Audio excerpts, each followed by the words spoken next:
এখানে যদি if we look into our text file, we can see that there are already 6 objects. Okay, এটা text file, but object ফাইলে 6টা object আছে। তাহলে এখানে আমাদের 6টা অবজেক্ট আছে, অ্যাপেন্ড করা হয়েছে। তো প্রথমে বোধহয় 3টা ছিল, পরে আরো 3টা ছিল।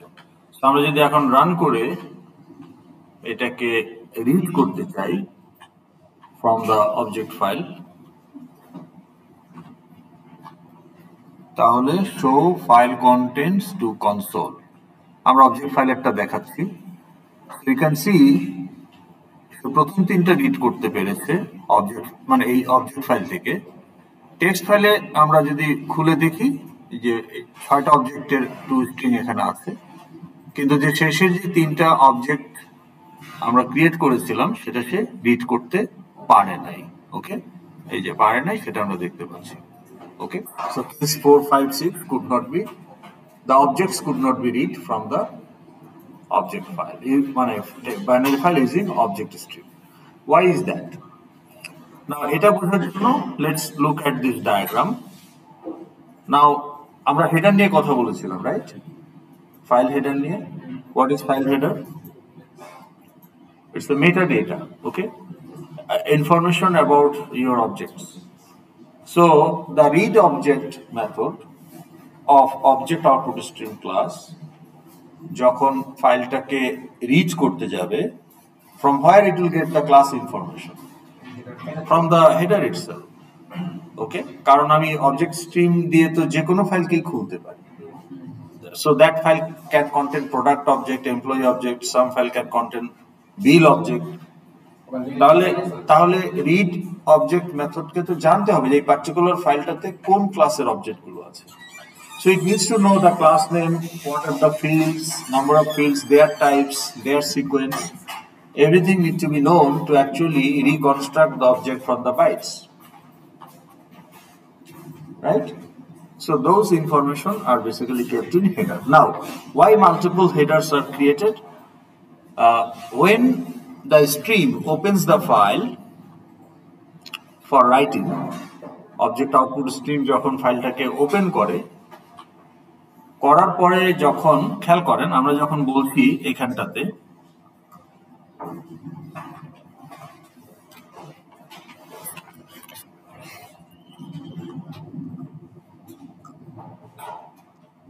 এই যে এই জায়গাটাতে এটা কি রাইটের? হ্যাঁ, রাইট। আচ্ছা, এই জায়গাটাতে আমরা কি করলাম? এই অংশটুকুতে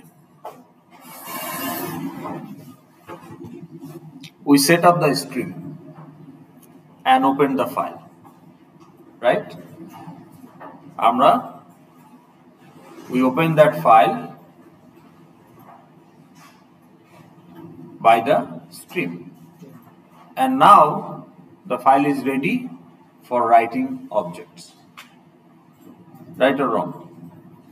Okay, এখন at this point 209 number line পর্যন্ত আসার পরে OOS, does OOS know the header information?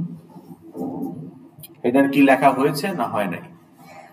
209 number লাইনটা যখন এক্সিকিউট হয়ে যাবে তখন কি ফাইলে header written or not?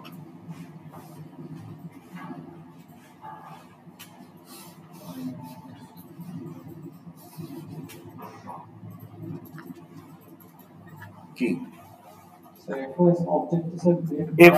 FOS হচ্ছে ফাইল ইনপুট স্ট্রিম, ওটা byte stream, because actual byte রাইটটা FOS ই করবে, কিন্তু অবজেক্ট তো সাপ্লাই দেওয়া হবে OOS কে, OOS.write object। তো OOS কে আমরা সেট আপ করে ফেললাম 209 নাম্বার লাইনে। তো আমরা জানি যে OOS তো object output stream, so therefore ফাইলে তো হেডার থাকবে।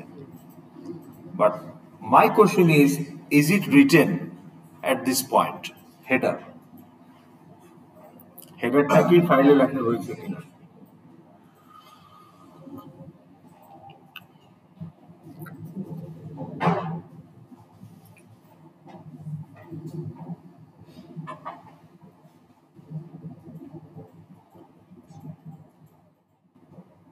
আমি যদি কোনো কিছু লিখতে চাই if I want to write a report, I need to know what I'm going to write.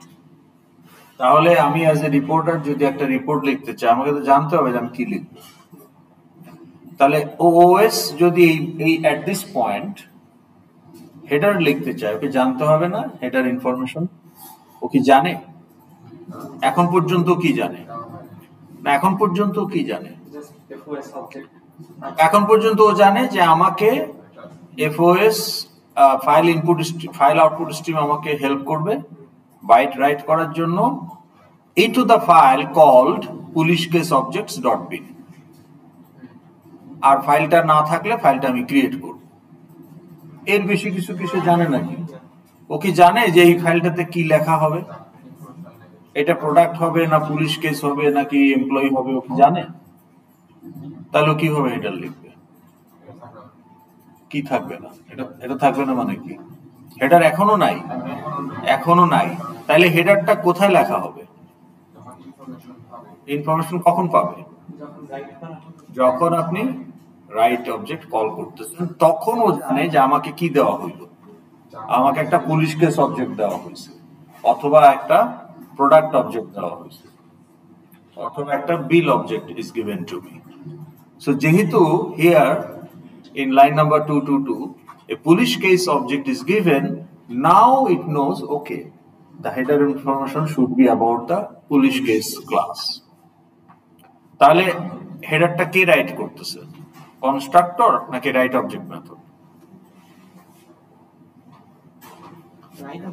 হ্যাঁ, কনস্ট্রাক্টর কি হেডার রাইট করে না? তাহলে কে হেডার রাইট করে?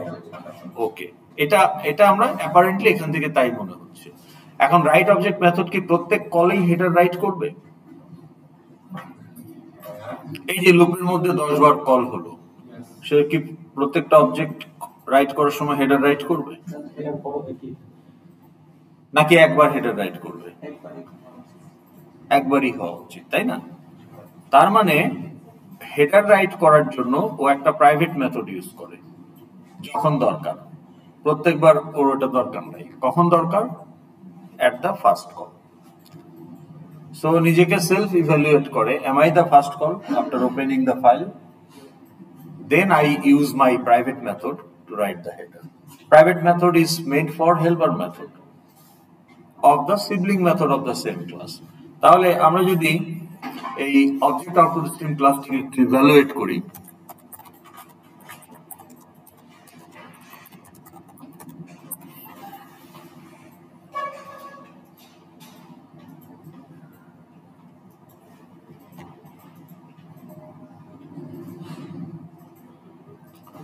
মেথড সামারিতে যদি যাই, তাহলে দেখেন আমাদের এই রাইট অবজেক্ট তো আছেই, কিন্তু এখানে দেখেন এই যেগুলো কিন্তু সব প্রাইভেট মেথড না একটাও, হ্যাঁ। কিন্তু এই যে এখানে আমরা একটা দেখবো যে রাইট স্ট্রিম ডাব্লিউ,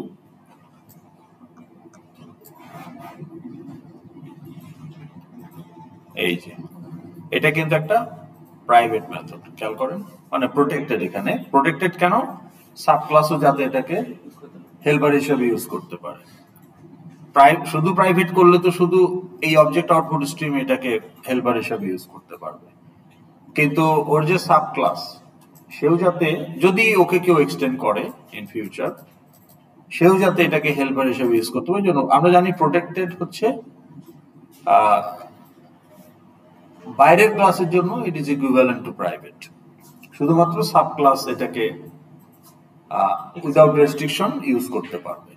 তো তার মানে সাব ক্লাসেরও কোনো মেথডের যদি হেডার রাইট করতে হয়, সেটাকে হেল্পার হিসেবে ইউজ করতে পারবে। এই জন্য প্রাইভেট না করে, এক্সক্লুসিভলি প্রাইভেট না করে প্রোটেক্টেড করেছে, but in effect it is private, it's a helper method. Okay, এখন এই মেথডটা কল হবে শুধু first time when the stream opens the file। আবার আপনি স্ট্রিম ক্লোজ করে দিয়ে বাড়ি চলে গেলেন।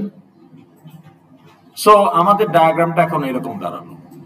তাহলে ফাইলটা যখন ক্রিয়েট হয়, তখন প্রথম রাইট অবজেক্ট কল হেডারটা ওই প্রিন্ট স্ট্রিম হেডারকে কল করে। তাহলে রাইট, আমরা তো শুধু রাইট অবজেক্টকেই কল করেছি, আমাদের তো আর কিছু করার নাই অ্যাজ দ্য প্রোগ্রামার। তাহলে যখন এটা ফার্স্ট কল হবে তখন সে তার হেল্পার মেথডটা ইউজ করবে রাইট স্ট্রিং হেডার। তো প্রথমে হেডারটা রাইট হবে, তারপরে ওই যে আপনি যে অবজেক্টটা দিয়েছেন সেটা রাইট হবে, অবজেক্ট 1। এরপরে আপনি আবার রাইট করলেন অবজেক্ট 2, স্ট্রিম ক্লোজ করে চলে গেলেন। তো আমার থানায় ডিউটি শেষ, আমি লগ আউট করে চলে গেলাম বাড়ি।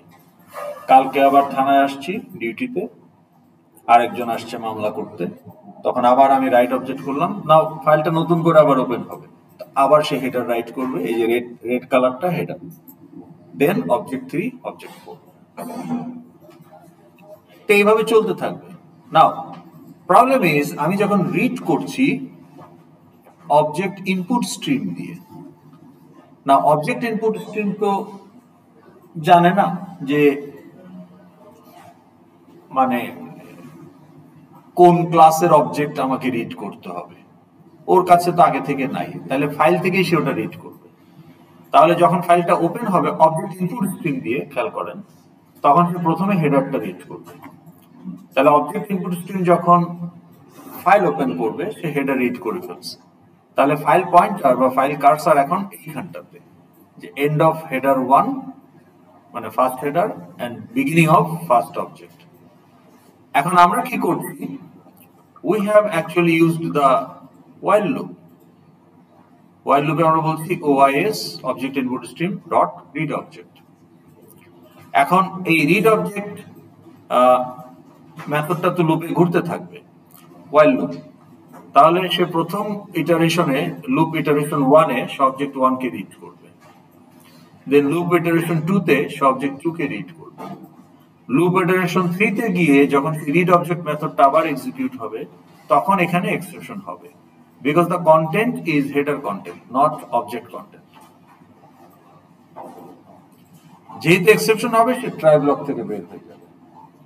এখন আপনার যেহেতু ট্রাই ব্লক আছে এই জন্য আপনার কোনো এক্সেপশন দেখতেছেন না আউটপুটে, তো এই ক্ষেত্রে কি হচ্ছে, এক্সেপশন হয়ে সে ট্রাই ব্লক থেকে বের হয়ে যাচ্ছে, বের হয়ে কোথায় যাচ্ছে, ক্যাচ ব্লকে। তো এই ক্যাচ ব্লকে গিয়ে যা করার সে করতেছে, অ্যাজ এ রেজাল্ট আপনি এখানে কিছু ওই তিনটার পরে আর কিছু দেখতেছেন না। তাহলে আপনার ওই যে অবজেক্ট 1 2 3 পুলিশ কেস 1 2 3 রিড হওয়ার পরে এক্সেপশন হয়ে গেছে, এক্সেপশন হয়ে সেই ক্যাচ ব্লকে চলে আসছে, that is the handling block. Therefore you don't see any exception crash of your program, but you also neither could get the full information of the file. Okay, এখন point is why every time it writes header, এটাই আপনার প্রশ্ন। কারণ হলো it allows you to keep different type of objects in a single file. তাহলে আপনি file open করে close করতেছেন যখন, এর মাঝখানে আপনি প্রোডাক্ট অবজেক্টগুলো রাখলেন, এর পরের দিন আবার ওপেন করে ক্লোজের মাঝখানে আপনি এমপ্লয়ি অবজেক্ট রাখলেন, তারপরে আবার ওপেন করে ক্লোজ করার মাঝখানে আপনি বিল অবজেক্ট রাখলেন। তাইলে এই যে প্রত্যেকটা সেগমেন্টের অবজেক্টের টাইপ তো ডিফারেন্ট, ওই জন্য প্রত্যেকটা সেগমেন্টের জন্য নিজস্ব হেডার দরকার। That's why it writes the header. হেডারটা কি যখন আমি ডিফারেন্ট অবজেক্টে সুইচ করব তখন লেখা হবে? যখন রাইট অবজেক্ট আপনি কল করতেছেন প্রথমবার, হ্যাঁ ওই ওপেন করার পরে প্রথমবার, তখনই তো জানবে যে আমাকে কি অবজেক্ট দেওয়া হলো, তার আগে তো জানবে না। একবার ফাইল ওপেন করে দেন ডিফারেন্ট অবজেক্ট লিখতে চাই, ওটা পারবে না, কারণ হেডার তো মিসম্যাচ হয়ে যাবে। তখন কি নিউ হেডার জেনারেট করবে? না না, তখন তো মিসম্যাচ হয়ে যাবে। হেডার তো সে শুধু ফার্স্ট কলে করে, ওপেন করার পরে। তো ফার্স্ট কলে তো আপনি ওপেন করে প্রোডাক্ট হেডার দিয়ে ফেলছেন, এখন যদি আপনি এমপ্লয়ি অবজেক্ট রাইট করেন মিসম্যাচ হবে না? মানে তো হেডার তো সে বারবার রাইট করবে না, শুধু ফার্স্ট কলে রাইট। মানে এটা এক্সেপশন যেটা দেখলাম, তখন কি এক্সেপশন হবে যদি অবজেক্ট সুইচ করি? হ্যাঁ, আপনি এটা পারবেন না তো করতে। মানে এখন পয়েন্ট হলো যে এটা অ্যালাউ করে এই কারণে যে কেউ যদি ওরকম করতে চায়, but in our case we don't want that. Why? Because our binary file is the equivalent of database table. তাহলে আপনি যখন একটা ডাটাবেস ডিজাইন করবেন, you will have lot of tables for the entities. না, এন্টিটিস হচ্ছে আপনার এই যে যেগুলোকে আপনি বলছেন, আমরা যাদেরকে মডেল ক্লাস বলছি, এমপ্লয়ি, প্রোডাক্ট, বিল, এগুলো হচ্ছে আপনার ডাটাবেজের এন্টিটি। আর ডাটাবেজে থাকে হচ্ছে টেবিল, টেবিলে ডাটাগুলো অর্গানাইজ করা থাকে। তাহলে একটা টেবিলে আপনি মাল্টিপল টাইপের রেকর্ডস রাখতে পারবেন না। ওকে, রেকর্ডস মানে আমাদের ক্ষেত্রে ইনস্ট্যান্স ইকুইভ্যালেন্ট। ওকে, তো আমরা যেহেতু ডাটাবেসকে এখানে রেপ্লিকেট করতে চাচ্ছি ফাইলের মাধ্যমে, so therefore we don't want to mix different type of objects. তাহলে আমাদের জন্য এই মাল্টিপল হেডার কোনো বেনিফিট আনছে না, বরং আরো প্রবলেম ক্রিয়েট করতেছে, রাইট? ওকে, তাহলে আমরা কি করতে, কারণ কি, কারণ আমাদের স্কিমটা হলো যে আমি ফাইল ওপেন করবো and I expect all objects are of same type, so why I need multiple header? আমি লুপ দিয়ে শুরু থেকে শেষ পর্যন্ত অবজেক্ট লোড করে ফেলবো। So rather I would love to eliminate the headers, multiple headers. I will only keep one header at the beginning of the file. তো এইটা আমরা তাহলে কিভাবে করতে পারি? এখন প্রশ্ন হলো, do you have any control on this code? মানে কোড তো আপনি লিখলেন, কিন্তু do you have any control on the execution of this method? আপনি ডেভেলপার, আপনার কোনো কন্ট্রোল আছে এই মেথডের এক্সিকিউশনের উপরে? কখন এক্সিকিউট করতে হবে সেটা বলছি না, কখন এক্সিকিউট করতে হবে এটা তো আপনি যখন কল করবেন, কিন্তু কলটা যখন হলো এটা তো এক্সিকিউট হবে। কি এক্সিকিউট করবে এটার উপরে আপনার কোনো কন্ট্রোল আছে? Do you have any control যে এটা কি এক্সিকিউট করবে?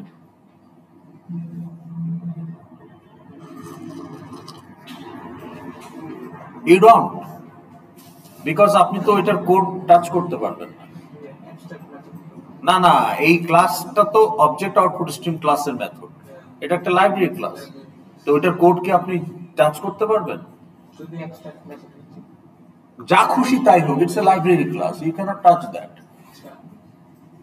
এটা আপনার তৈরি করা ক্লাস না, it's a library class. Library class আপনাকে সোর্স কোড দিবেই না, দিলেও এটা আপনি মানে ওটা কম্পাইলড অবস্থায় আসে, জার ফাইলে, জাভা আর্কাইভ ফাইলে এটা কম্পাইলড অবস্থায় আসে।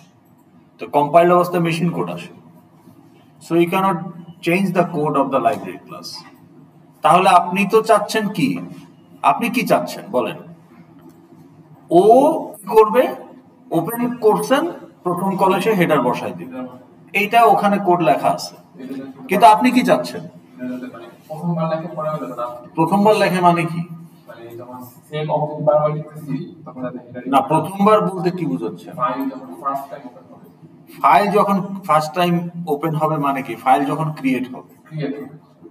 তো তাইলে আপনি এই যে এখন ফাইল এই যে এখানে আপনি যে স্ক্রিন সেট আপ করছেন, এখানে আপনি তো বলেই দিচ্ছেন তাই না, এই যে দেখেন ফাইল F3 যদি এক্সিস্ট করে তাহলে আপনি কমা দিচ্ছেন, আর তার মানে এটা ফাইল। তো এই সময়টাতে আপনি চান না যে হেডার রাইট হোক, যদি ইফ কন্ডিশন স্যাটিসফাই হয় আপনি চান না হেডার রাইট হোক, আর যদি ইফ কন্ডিশন স্যাটিসফাইড না হয় তার মানে ফাইলটা নাই বানাতে হবে, তার মানে হেডার লাগবে ফার্স্ট টাইম। এখন এইটা আপনি কিভাবে কন্ট্রোল করবেন? All you can write is write object. Can you change this? Can you touch this? No. তাহলে আপনি কি করতে পারেন?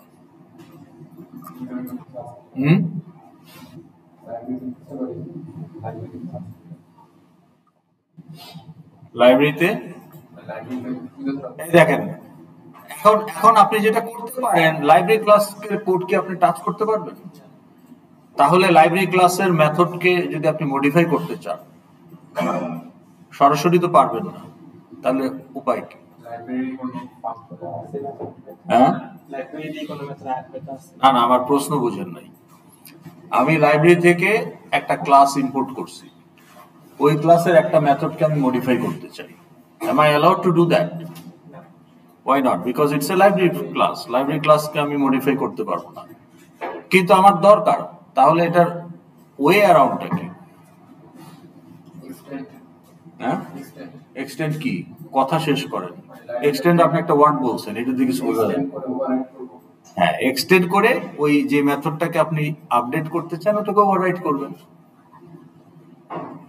তাই না? যদি করতে চাই তাহলে তো আবার আমার ফুল ওভাররাইট না, আপনি ফুল আপনার সাব ক্লাস কি সুপার ক্লাসের সবই তো আছে ওইখানে, তাহলে কি ডিফারেন্স থাকলো? শুধু ওভাররাইট মেথডটাই তো ডিফারেন্স। আপনি যদি এক্সট্রা কিছু না দেন তাহলে নতুন সাব ক্লাসের সাথে আপনার অরিজিনাল ক্লাসের ডিফারেন্সটা কি? Only difference is the overridden method is modified. বুঝতে পারছেন? তাহলে আপনি রাইট অবজেক্ট মেথডকে মডিফাই করতে পারেন না? কোথায় করতে পারেন? ক্লাসের মধ্যে রাইট অবজেক্ট কল করছি, ইম্পোর্ট করছে। রাইট অবজেক্টকে কল করছেন তো আপনার অন অ্যাকশনে কন্ট্রোলার ক্লাসে। প্রশ্নটা হলো যে তাহলে আপনি এই রাইট অবজেক্টকে কোথায় চেঞ্জ করবেন? অবজেক্ট আউটপুট স্ট্রিম ক্লাসে তো পারবেন না, তাইলে ওটাকে এক্সটেন্ড করে সাব ক্লাসে ওটাকে ওভাররাইট করতে পারেন। তো ওই ওভাররাইট করার সময় আপনি শর্ত দিতে পারেন, ফাইলটা যদি এক্সিস্ট না করে তাইলে হেডার রাইট করবা, তাইলে তুমি প্রিন্ট স্ট্রিম হেডারকে কল করবা। আর ফাইল যদি এক্সিস্ট করে তাহলে প্রিন্ট স্ট্রিম হেডারকে কল করো না, তাই না? এটা আপনি করতে পারেন না কোন মেথডে? তাহলে কোন মেথডকে আপনি ওভাররাইট করবেন? Write object. বাট দুঃখের বিষয় হলো write object final method, you can't overwrite. ওভাররাইডের একটা ভ্যারিয়েন্ট আছে।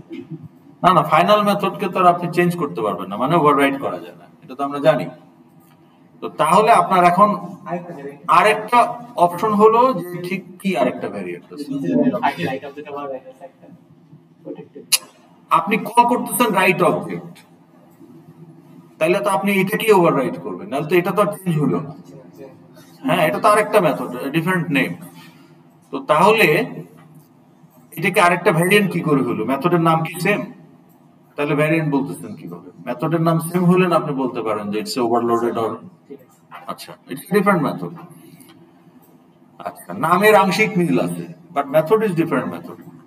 তাহলে এইটাকে তো আমি চেঞ্জ করতে পারবো না, তাইলে ও যেভাবে হেডার রাইট স্ট্রিম হেডারকে কল করার কথা এইটা সে করবে, তাই না? তাইলে রাইট স্ট্রিম হেডারকে কল করবে প্রত্যেকবার, এইটা আমি ঠেকাইতে পারতেছি না কারণ এটাকে ওভাররাইট করা যাচ্ছে না।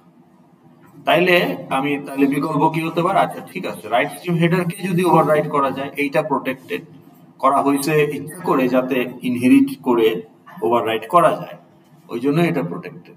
প্রত্যেকবার চেক তাহলে এইটাকে আমি ওভাররাইট করব, যে রাইট স্ট্রিম হেডার যে হেডার রাইট করে ওইখানে আমি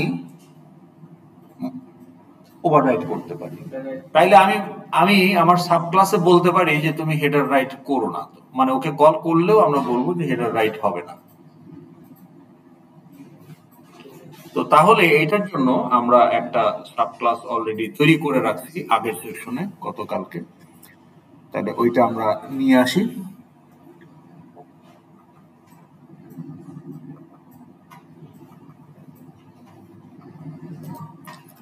তাহলে এই যে এটার নাম দিয়েছি আমি appendable object output stream, object output স্ট্রিমের সাব ক্লাস।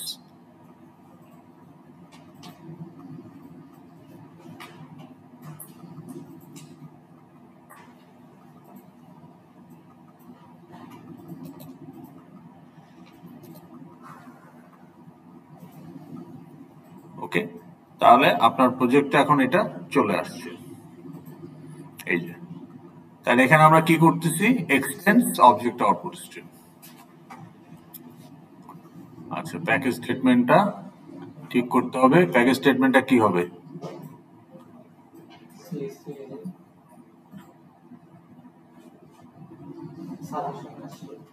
কই? হ্যাঁ, ওটা ওই যে ওইটার মধ্যে আছে, তাই না? আর ওই সেকশন 4 এরটা সরাসরি যাওয়ার মধ্যে ছিল। ওকে, মানে আপনার লোকেশন অনুযায়ী প্যাকেজ স্টেটমেন্ট হবে। ওকে, তা এখন এখানে কি করলাম? Appendable object output stream is subclass. এখন এই সুপার ক্লাসের সাথে এই সাব ক্লাসের একটাই পার্থক্য, সেটা এটার কনস্ট্রাক্টরে আমরা কিছুই করতেছি না, এটার কনস্ট্রাক্টরে যে ফাইল আউটপুট স্ট্রিমটা দেওয়া হয়েছে সেটাকে আমরা সুপার ক্লাসের কনস্ট্রাক্টরে পাঠিয়ে দিচ্ছি, দ্যাটস অল। সুপার কিওয়ার্ডটা ইউজ করা হয় সুপার ক্লাসের কনস্ট্রাক্টরকে ইনভোক করার জন্য। তাহলে আমার কনস্ট্রাক্টর থেকে আমি আমার সুপার ক্লাসের কনস্ট্রাক্টরকে ইনভোক করে দিচ্ছি। কেন? কারণ আমি তো কোনো এক্সট্রা ফিল্ড অ্যাড করি নাই। তাহলে আমাকে নতুন করে কনস্ট্রাক্টর লেখার তো দরকার নাই আসলে। আমার সাব ক্লাসে তো কোনো ফিল্ড আমি অ্যাড করি নাই। তাহলে ফিল্ড যেহেতু অ্যাড করি নাই, তাহলে সুপার ক্লাসের যে ফিল্ড ছিল সেগুলোই তো এখানে আছে। তাহলে সুপার ক্লাসের কনস্ট্রাক্টরটাই তো গুড এনাফ। তাহলে আমাকে যেটা প্যারামিটারে দেওয়া হয়েছে স্ট্রিমটা, which is nothing but file input stream বা ফাইল আউটপুট স্ট্রিম, তো আমার ফাইল আউটপুট স্ট্রিমটাকে আমি সুপার ক্লাসে দিয়ে দিচ্ছি, শেষ। কিন্তু আমাদের মূল উদ্দেশ্য হলো এই রাইট স্ট্রিম হেডারকে ওভাররাইট করে এমটি বডি দিয়ে দিচ্ছি। এমটি বডি দিয়ে দিলে কি হবে? কল হইলেও সে আসলে কিছু রাইট করবে না। এখন রাইট অবজেক্টকে যদি আপনি ওভাররাইট করতে পারতেন তাহলে এই কলটাকে আটকাই দিতে পারতেন, কিন্তু ওটা তো ওভাররাইট করা যাচ্ছে না। তাইলে এখন এটাকে ওভাররাইট করে বললেন যে তোমারে কল করলে তুমি কিছু রাইট করো না। Make sense? ওকে, তাহলে এই কাজটাই আমরা এখন করব। কোনটা? আউট তো একটা ওই প্যারামিটারের নাম। প্যারামিটারটা কি? কোনটা? এটা? এটা তো কনস্ট্রাক্টর। আপনি যে এখানে কি দিচ্ছেন, এখানে আপনি কি দিচ্ছেন? কনস্ট্রাক্টরে কি দিচ্ছেন না, সেটা কি? File output stream. তাইলে একটা স্ট্রিম ওখানে প্যারামিটার হিসেবে যাবে, তাই না? অবজেক্ট আউটপুট স্ট্রিমের। তা আপনার সাব ক্লাসেও তো একই ফিল্ড আছে, তাহলে সাব ক্লাসের কনস্ট্রাক্টর সুপার ক্লাসের কনস্ট্রাক্টরটি ইউজ করতেছে, ওর তো এক্সট্রা কিছু নাই, তাই না? কনস্ট্রাক্টরকে তো কল করা যায় না, আপনি তো ইউ ক্যানট কল কনস্ট্রাক্টর। হ্যাঁ, কনস্ট্রাক্টর তো অন্য মেথডের মতো কল করা যাবে না। তাহলে সুপার মানে ও তখন সুপার ক্লাসের কনস্ট্রাক্টরকে ইনভোক করতেছে। ওকে, তো এখানে যে এখানে আপনি একটা স্ট্রিম দিচ্ছেন না, হেল্পার স্ট্রিম, মানে আপনি তো high level stream, object stream, তাহলে আপনার হেল্পার হিসেবে একটা বাইট স্ট্রিম দিচ্ছেন, রাইট? একটা স্ট্রিম ঢুকতেছে ওখানে। তাহলে আপনার এই ক্লাসের কনস্ট্রাক্টর তো এই স্ট্রিমটাকে ইউজ করে, তো যা করে আপনার সাব ক্লাসও তো তাই করবে, কারণ সাব ক্লাসে তো অ্যাডিশনাল কোনো ফিল্ড আপনি দেন নাই। তো তাহলে আপনার এই মাতব্বরি করার দরকার কি? আপনি বলেন যে সুপারকে আমাকে যা দেওয়া হয়েছে এফআইএস আউট, আমিও সুপারকে এফআইএস আউট দিয়ে দিলাম, শেষ। সুপার ক্লাসের কনস্ট্রাক্টর হয়ে গেল। আচ্ছা, কিন্তু আমাদের মূল কাজ, এই সাব ক্লাসটা তৈরি করার উদ্দেশ্য হলো এই মেথডটাকে মডিফাই করা, দ্যাটস অল। এবং সেটা তখনই পারবো যদি এটা নন ফাইনাল হয়। তাইলে এই যে স্ট্রিম আউটপুট স্ট্রিম ক্লাসের অথার খুব চিন্তা ভাবনা করে দেখছে যে রাইট অবজেক্ট মেথডকে ওভাররাইট করতে যাওয়াটা ঠিক হবে না, সে অবজেক্ট রাইটিং এর লজিকটাকে উল্টাপাল্টা করে ফেলতে পারে। ওই জন্য সে ওটাকে ফাইনাল মেথড করে রাখছে যে the universally right object method will work same way in Java. It should not have a deviation. তো ওভাররাইট করতে দিলে তো সেই সুযোগ থেকে যায়, তাই না? ডেভেলপার ভুল করতে পারে, লজিক চেঞ্জ হয়ে যেতে পারে, তো তারা মনে করছে এটা সেফ হবে না, এই জন্য তারা ওটা ফাইনাল মেথড করে দিচ্ছে। এখন হেডার রাইট কখনো আপনি করবেন কখনো করবেন না, that may B A case, তো এইটাকে সে ওভাররাইট করার জন্য ওপেন রাখছে। ওকে, তাহলে আমরা আমাদের কোডে কি জানবো এখন হেডার অ্যাভয়েড করার জন্য? তাহলে এই যে এখানে আমি ইফ এলস দিয়েছি, তাই না? এই ইফ এর সাথে একটা স্টেটমেন্ট, এলস এর সাথেও একটা স্টেটমেন্ট। কিন্তু এখন আমাকে এখানে আমি যদি মাল্টিপল স্টেটমেন্ট অ্যাসোসিয়েট করতে তাহলে কিন্তু ব্লক ম্যান্ডেটরি। ব্লক দিয়েছিলাম না কারণ একটা স্টেটমেন্ট ছিল, but now we want to add more statement. আচ্ছা, এখন খেয়াল করেন ফাইল এক্সিস্ট করে কি করে না এইটার উপর বেস করে তো আপনি কমা ট্রু দিবেন কি দিবেন না। কিন্তু এইখানে রাইট অবজেক্ট মেথড যখন রাইট স্ট্রিম হেডারকে কল করবে ফার্স্ট কলে, সেটা কি সুপার ক্লাসের রাইট স্ট্রিম হেডার হবে নাকি সাব ক্লাসের রাইট স্ট্রিম হেডার হবে?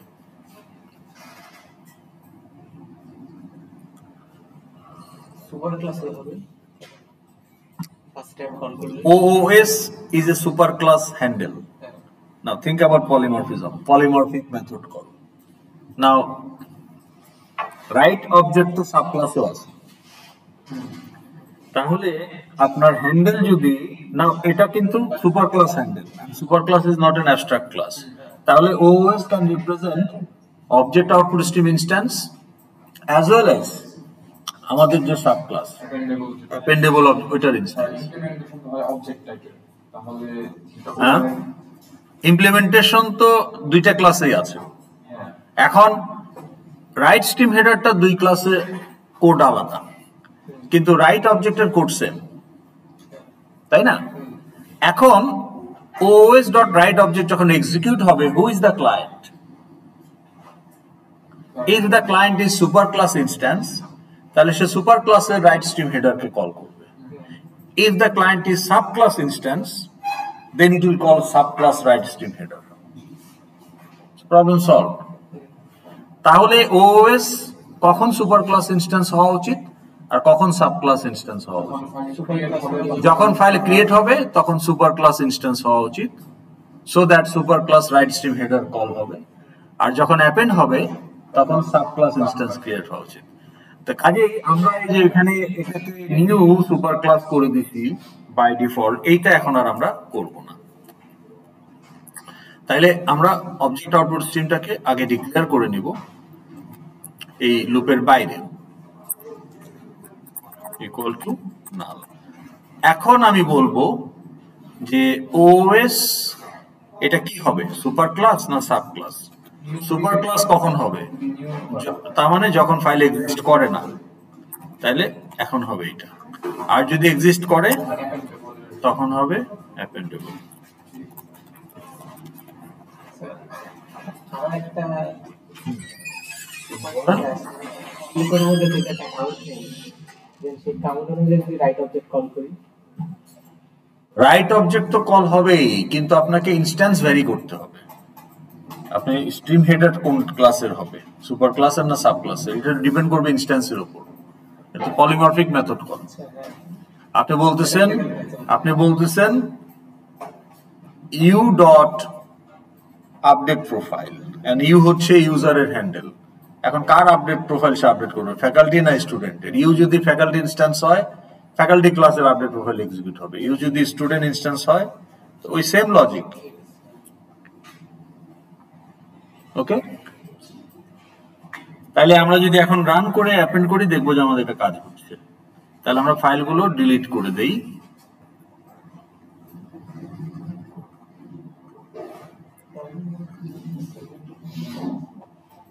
আচ্ছা, আমরা ফাইলগুলো ডিলিট করে দিলাম।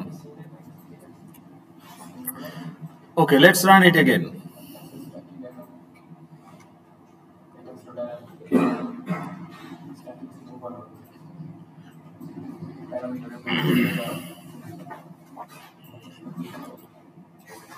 আচ্ছা, তাহলে আমরা এখন ফাইল নাই, আমরা ফাইল ক্রিয়েট করি।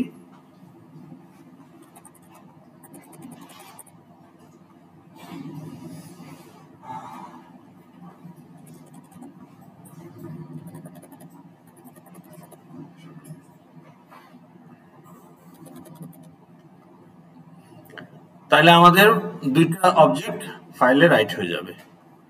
খেয়াল করেন, দুইটা অবজেক্ট ফাইলে রাইট হয়ে গেছে, এই যে। ওকে, তা আমাদের স্ট্রিম কিন্তু ক্লোজ। আমি বাড়ি গেলাম,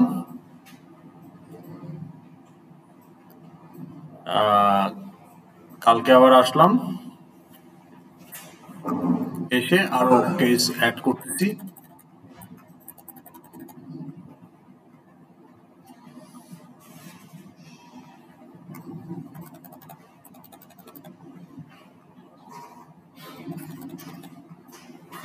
এখন যদি রাইট করি অ্যাপেন্ড হবে সবগুলোই, কিন্তু এখন আমার OOS সাবক্লাস ইনস্ট্যান্স রিপ্রেজেন্ট করবে।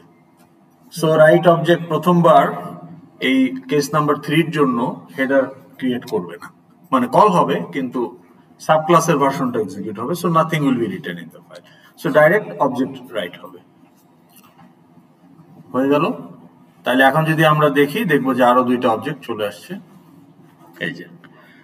এখন আমি যদি while loop দিয়ে ফাইলটা রিড করি, একবারই হেডার আছে, ইন বিটুইন কোনো হেডার নাই, সো while loop এ সে 4টা অবজেক্টই রিড করে ফেলবে সাকসেসফুলি। ওকে, তো আমরা যদি এখন কনসোলে গিয়ে এটা দেখতে চাই, এই যে দেখেন কেস 1 2 3 4 4টাই সে রিড করে ফেলছে। ওকে, এই হচ্ছে all about file handling for you. এখন আপনাকে ফাইলে অবজেক্ট রাইট করার সময় মাথায় কি রাখতে হবে? প্রজেক্টে তো করতেই হবে, প্রজেক্টে প্র্যাকটিস হয়ে গেলে ফাইনাল ইস্যু হবে না, বাট স্টিল সেটা হলো যে আমার অবজেক্ট, আমার ক্লাস শুড বি সিরিয়ালাইজেবল।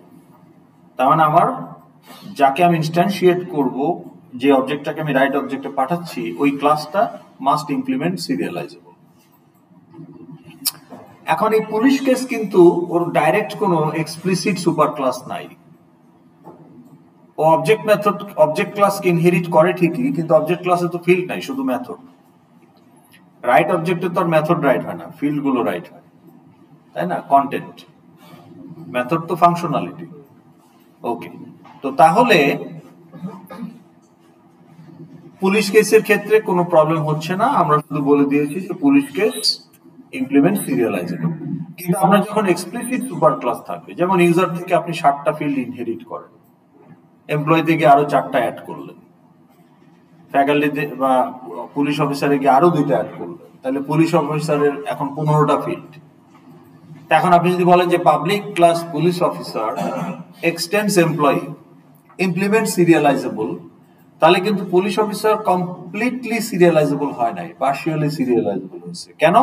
কারণ এমপ্লয়িতে গিয়েও বলতে হবে যে public class employee extends user implement serializable, ইউজারে গিয়েও বলতে হবে যে ক্লাস ইউজার ইমপ্লিমেন্ট সিরিয়ালাইজেবল। অর্থাৎ যেখান যেখান থেকে সে ফিল্ড পাবে ইনহেরিটেড, প্রত্যেকটা ক্লাসকেই বলতে হবে সিরিয়ালাইজেবল। তাহলে আপনার সাব ক্লাসের ফুললি সিরিয়ালাইজেবল হবে। সিরিয়ালাইজেবল করার কারণ, সিরিয়ালাইজেবল করার কারণটা হলো যে আপনি যখন একটা অবজেক্ট, কারণ দেখি ইমেজ আছে কিনা, আপনাদের কি ইমেজ দেখাইছিলাম একটা?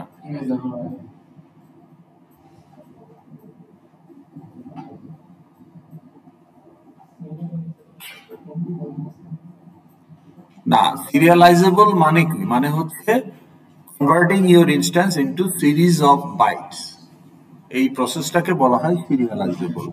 দেখেন তো এখানে সিরিয়ালাইজেবল নামে কিছু আছে কিনা।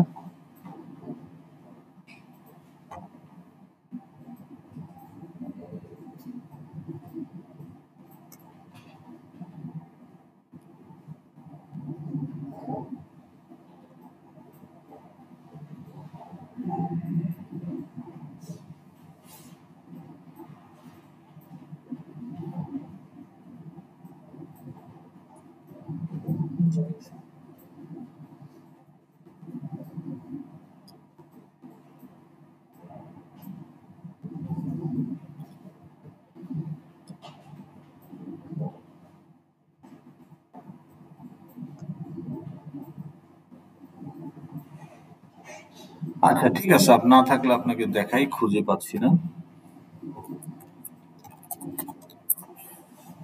আপনি বললেন যে এইটা হচ্ছে আমার একটা এমপ্লয়ি অবজেক্ট, ওকে, এগুলো হচ্ছে প্রিমিটিভস, মেমোরি।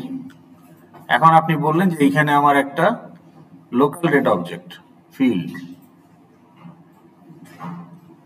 ওকে, তাহলে এটা হলো এমপ্লয়ি, এটা হলো আপনার লোকাল ডেট। এইখানে আপনি বললেন ফর এক্সাম্পল স্ট্রিং,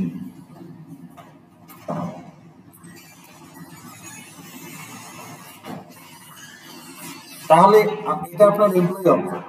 এখন এই এমপ্লয়ি অবজেক্ট যখন সিরিয়ালাইজ করবেন, এই প্রিমিটিভের মেমোরি প্লাস আবার এখানে যে তার যে মেমোরি, তার যে ফিল্ড, আবার এখানে তার যে ফিল্ড, সবগুলোকে সে একটা চাঙ্ক অফ বাইটে কনভার্ট করবে একসাথে। That process is called serialization. Local date object তো আপনার part of the employee object, কিন্তু লোকাল ডেট তো আর প্রিমিটিভ না, ও নিজেই একটা instance. Local date is a class, তাহলে ডেট অফ বার্থ নিজেই একটা লোকাল ডেট ইনস্ট্যান্সকে রিপ্রেজেন্ট করে। It has separate new in the RAM.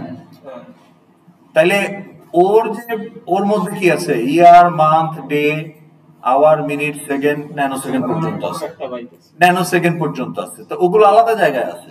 আবার এখানে আপনার আইডি, সিপিএ, এগুলো আলাদা জায়গায় আছে। আবার যদি আরো, তাহলে এগুলোকে এক জায়গায় আনতে হবে না, একটা এমপ্লয়ি অবজেক্টের বাইটস হিসাবে। এই কাজটাকেই বলা হয় সিরিয়ালাইজেশন। তো এইটা ডিসেবল করা বাই ডিফল্ট। তা আপনি যে অবজেক্টকে করতে চান সেই ক্লাসকে বলতে হবে সিরিয়ালাইজেবল। এখন ইনহেরিটেড ফিল্ড থাকলে সুপার ক্লাসেও বলতে হবে সিরিয়ালাইজেবল। সিরিয়ালাইজেবল যদি মানে কল না করি, কল করবেন কিভাবে? সিরিয়ালাইজেবল তো ইন্টারফেস, ইমপ্লিমেন্ট সিরিয়ালাইজেবল। হ্যাঁ, যদি না করি তাহলে কি রাইট হবে না। রাইট অবজেক্টে এক্সেপশন, রাইট অবজেক্ট করতে গিয়ে এক্সেপশন হবে। আপনি যখন রাইট অবজেক্ট কল করবেন, রাইট অবজেক্ট এ কেস, তখনই এক্সেপশন হবে। It will fail to serialize. তাহলে রাইট করবে কিভাবে?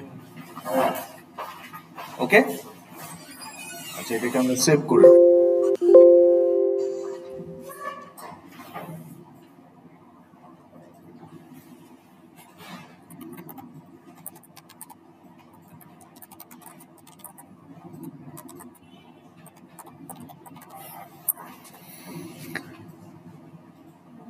ফাইল হ্যান্ডলিংটা আমরা মোটামুটি দেখলাম। ওকে, এখন এগুলো আমাদের হয়ে গেছে।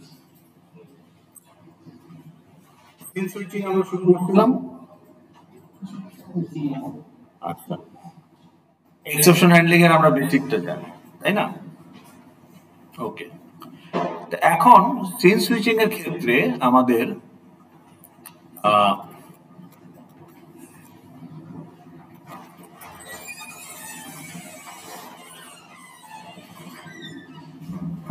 এগুলো আগেই হয়ে গেছে, তাই না? এগুলো কি আগেরটা না আজকেরটা? কয় তারিখ? 23 তারিখ। আচ্ছা, হ্যাঁ, একটু কপি করে নিয়ে আসি।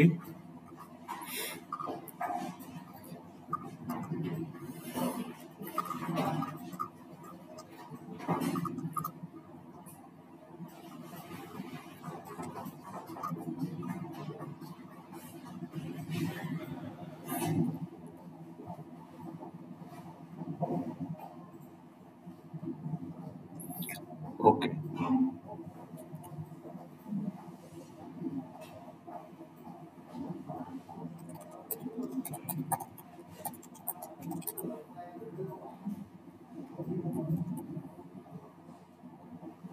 এইটা আমরা আজকে করব না। আজকে তো আপনাদের একটা সেশন, তাই না?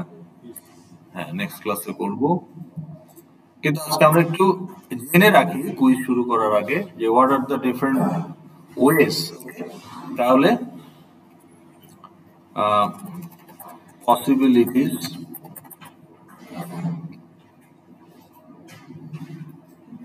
in navigating through XML files.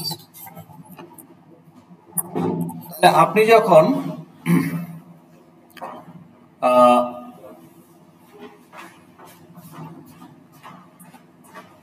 একটা এফএক্সএমএল থেকে আরেকটা এফএক্সএমএল এ সুইচ করবেন, আমরা দেখেছিলাম না একটা এক্সাম্পল?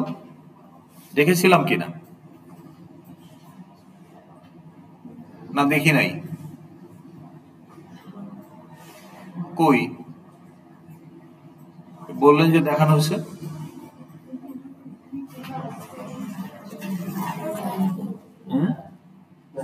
দেখানো হয় তো বললো দেখানো হয়েছে। হ্যাঁ, দেখানো হইলে কই? বাটন কই? সিন সুইচ করা বাটন কই?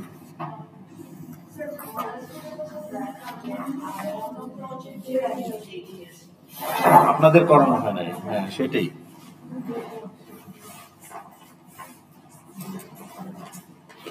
তাহলে আমাদের কি সময় আছে এখন? Quiz 15 minutes.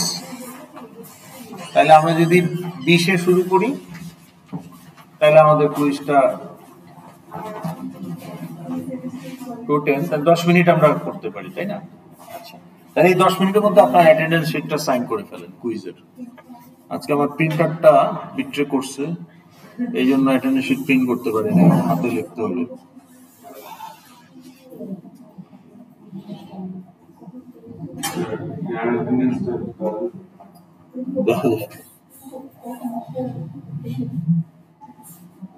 লেট আসুন কেন? হ্যাঁ, লেটে আসেন নাই? ওয়াশরুমে ছিলেন? আচ্ছা, না না, এটা তো আমার রেকর্ড রাখতে হবে। এটা আপনার সিগনেচার না থাকলে আপনি পরীক্ষা দিচ্ছেন তার প্রমাণ কি?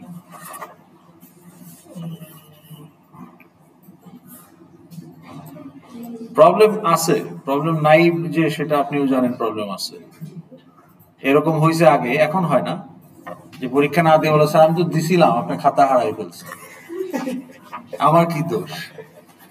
তো যে দিছিলেন তার প্রমাণ কি? এই যে সিগনেচার নাই। হ্যাঁ, তো এটা দেখানোর পরে তখন আবার তাড়াতাড়ি উইথড্র করে ফেলছে। আমার সাথে হয় নাই, আমার সাথে এগুলো হয় না। কিন্তু যে সমস্ত স্যাররা ম্যাডামরা একটু এই যে অন্যায় আপনার অ্যাকসেপ্ট করে, ওনাদের কাছে গিয়ে এগুলো করে আর কি।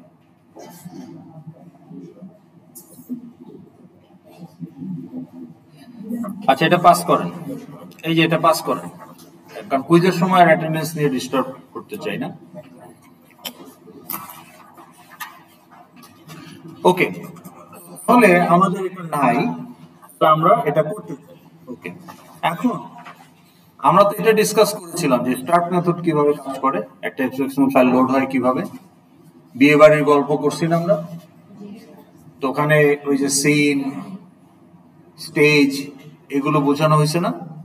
তাহলে তো আপনি জানেন যে স্টার্ট মেথডে কিভাবে আমার এই একটা এফএক্সএমএল লোড হয়, একটা এফএক্সএমএল কিভাবে লোড হয় এটা আমরা এখন জানি। তাহলে এই কোডটাই আমাকে আমার বাটনের অন অ্যাকশনে রাখতে হবে, সিন সুইচিং আমি যেখানে করতে চাই। তো তাহলে আমি যদি আমার এইখানটাতে সিন সুইচ করতে চাই, সিন টু আছেই তো, সিন টুতে আমরা কিসের মাধ্যমে গেলাম? সিন টু তো বানাই রাখছি আমরা।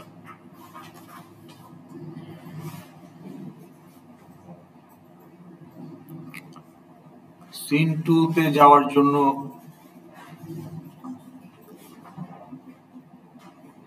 রাইট, এটা তো কন্ট্রোলে দেখাচ্ছে। হ্যাঁ হ্যাঁ হ্যাঁ, ওকে। ও হ্যাঁ, এটা তো আমরা দেখছি। তাহলে বলতেছেন কেন দেখি নাই? আবার আপনারা বলতেছেন দেখি নাই। হ্যাঁ, এটা দেখা যাচ্ছে। ওকে, এটা একটা কেস। তো তাহলে খেয়াল করেন, এগুলো আমরা নেক্সট ক্লাসে করব, কিন্তু জাস্ট জেনে রাখা যে তাহলে কি হতো। একটা জিনিস খেয়াল রাখবেন, প্লিজ রিমেম্বার, দরকার হলে নোট নেন। If you want to view the next fxml on the whole window, full size, আপনার উইন্ডোর পুরাটাই 100% of your window will be that fxml, then the parent of that fxml should be given to the constructor of a scene.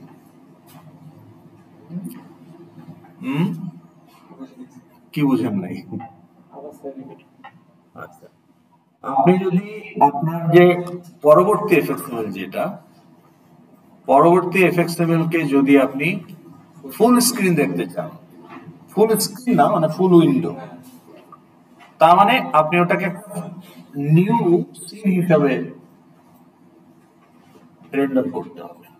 So your parent will go to the constructor of a scene. তাহলে এই new scene কনস্ট্রাক্টরে আমরা প্যারেন্টটা দিয়ে দিচ্ছি।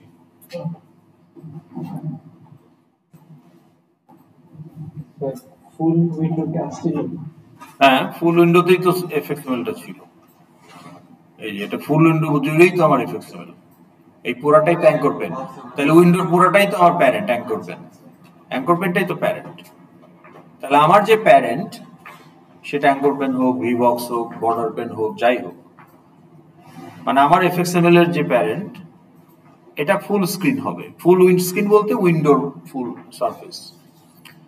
So এটা আপনি যখন চাইবেন, তখন আপনার প্যারেন্টটাকে সিনের কনস্ট্রাক্টরে দিতে হবে, because you want to create a new scene. যেই সিনটা উইন্ডোতে সেট সিন করবেন, ওই যে স্টেজ ডট সেট সিন দিয়ে দিচ্ছেন, তার মানে ওই সিনটাই তখন ওই উইন্ডোর পুরা সারফেস এরিয়াটা নিয়ে নেবে। তা আপনি যদি এফএক্সএমএলটাকে পুরাটা দেখতে চান, পুরা উইন্ডো জুড়ে দেখতে চান, তাহলে ওটাকে একটা সিন হিসাবে সেট সিন করতে হবে। তাহলে ওই প্যারেন্টটাকে সিনের কনস্ট্রাক্টরে দিতে হবে। ওকে ওকে, তো এখন তাহলে আমার এখানে পসিবিলিটি কি? Next FXML will be in full surface of an window. Okay, আমাদের ক্ষেত্রে স্টেজ।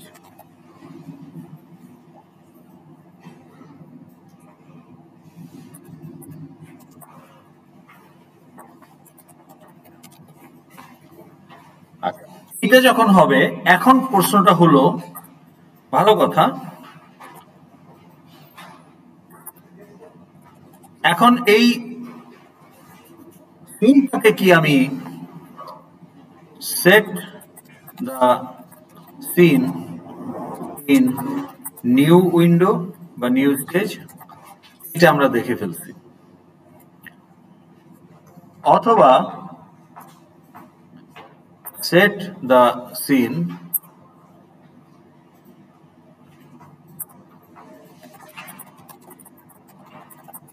in current stage। এক্ষেত্রে কি হবে? Replacing the current scene with the new scene। এটা বোঝা যাচ্ছে? তো এটা আমরা অলরেডি দেখছি, এগুলো আমরা দেখে ফেলছি আজকে।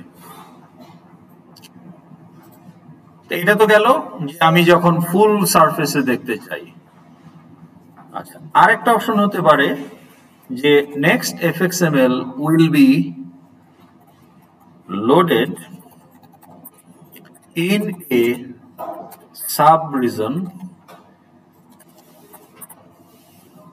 of the current scene।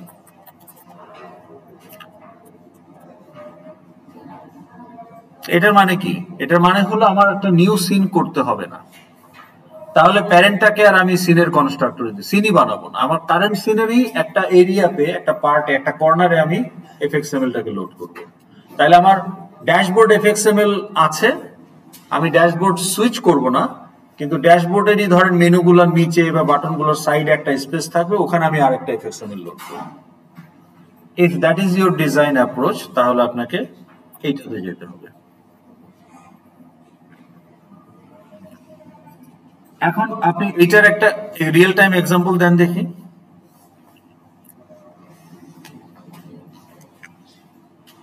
আপনি একটা ভিউতে আছেন, নেভিগেট করে নতুন একটা উইন্ডো, মানে একটা রিয়েল এক্সাম্পল দেন, কখন এটা হবে?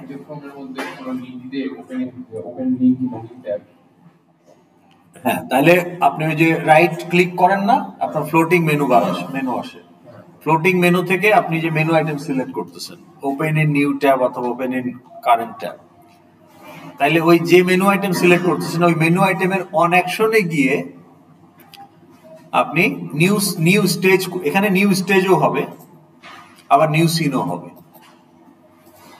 আর কারেন্ট স্টেজেই থাকবেন কিন্তু নিউ সিন হবে। এইটার একটা এক্সাম্পল দেন।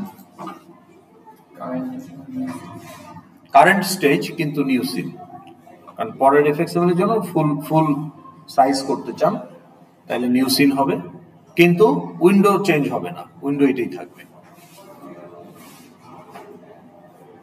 লগ ইন বাটনে ক্লিক করলে আপনার ড্যাশবোর্ড চলে আসে অ্যাজ এ নিউ সিন। তো এটা কি আলাদা উইন্ডোতে আসে নাকি উইন্ডোতে আসে? তাহলে এটাও একটা পসিবিলিটি, তাহলে এটা আমাদের দেখতে হবে।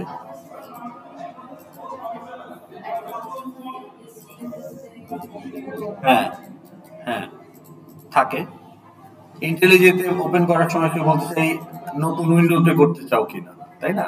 তো তখন সে নিউ স্টেজ ক্রিয়েট করে। তো এরকম। আবার এটার একটা এক্সাম্পল দেন দেখি তাহলে। এটাও কিন্তু একটা রিয়েল ওয়ার্ল্ড ইউজ কেস।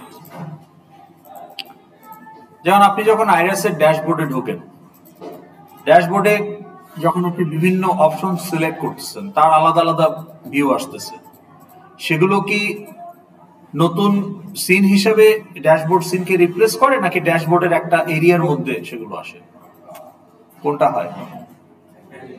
একটা এরিয়ার মধ্যে সেটা আছে। তাইলে আমি যদি এখন এখানে আইরিসে ঢুকি, এই অ্যাটেন্ডেন্স শিটটা পাস করেন, সবার অ্যাটেন্ডেন্স শেষ করেন।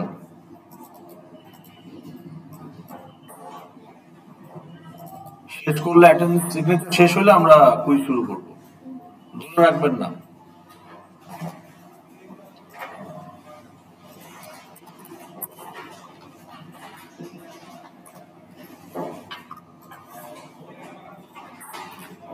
তাহলে এটা আমার ড্যাশবোর্ড না?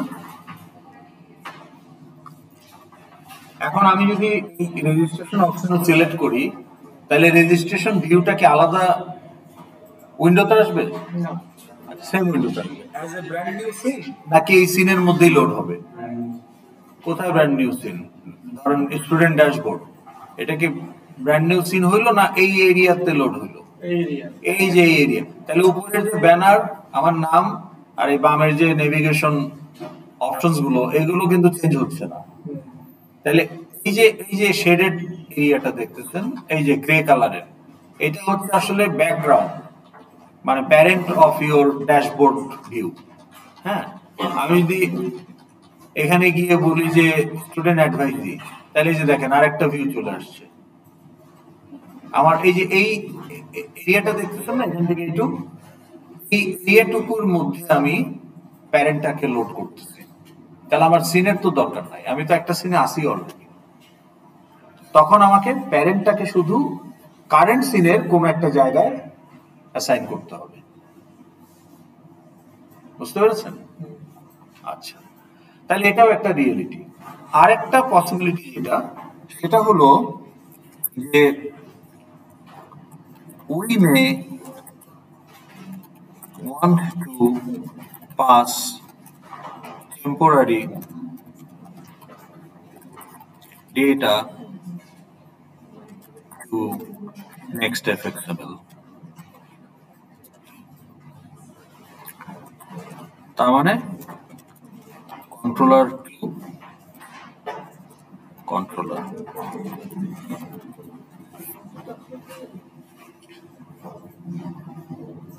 এটা কি? এটা হলো যে আমার যদি শোনেন, if I create some data in fxml1 এবং সেটা যদি আমি ফাইলে রাইট করে ফেলি, ডাটাবেসে রাইট করে ফেলি, তাহলে তো ডাটা পাসিং এর প্রয়োজন নাই।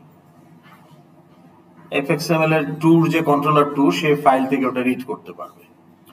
কিন্তু fxml1 এর কন্ট্রোলার 1 এ আমি যদি কোনো টেম্পোরারি ডাটা জেনারেট করি, ক্যালকুলেট করি, যেটা আমি স্টোর করব না বাট টেম্পোরারিলি ক্রিয়েট করেছি, এবং এইটা আমার পরের fxml এ লাগবে, তখন কিন্তু আমাকে ডাটা পাস করতে হবে।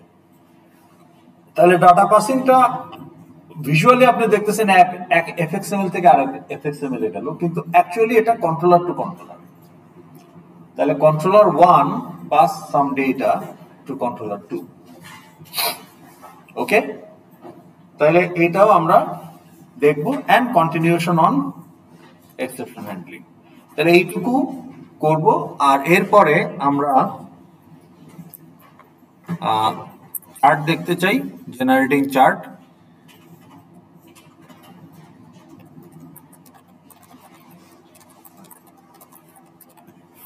ওকে,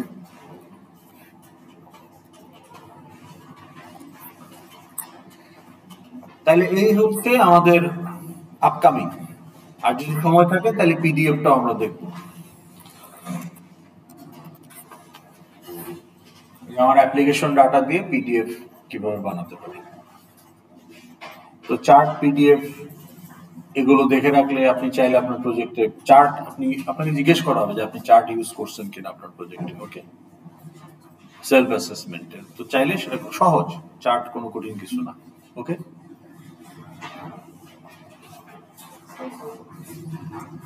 ওকে, তাহলে আমরা এখন এক্সামের জন্য রেডি হই। তাহলে আপনারা সেকশন 7 এর থিওরিতে ঢোকেন।